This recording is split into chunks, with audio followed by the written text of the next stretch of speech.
ася маім. Захварэў, відаць, нядобра. Ну а што ж такое з ім? Ды бывае 3 гадзіны, языком я малачу. А пасля гляжу і бачу, ён ні слова не пачуў. І ўсяго тады не страшна, будзе жыць ваш гаспадар. Гэта, цётка, не хвароба, гэта, цётка, Божий дар. Засумняваўся. Што з табою? Запыніўся. Сяўка сабра ля Міколы. У нядзелю ты жаніўся, а ўжо сёння невясёлы.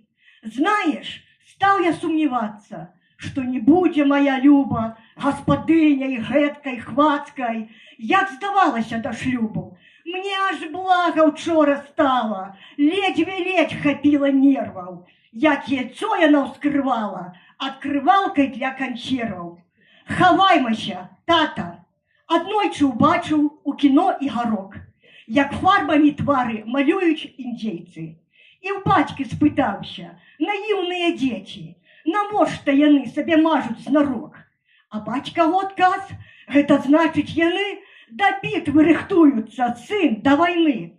Назаўтра ж уранку, падняўшыся шустра, малышок уляцеў да бацькі ў пакой. Хаваймася, маці стаіць перед люстрам, рыхтуецца ісці на кагосьці з вайной. Дзякуй.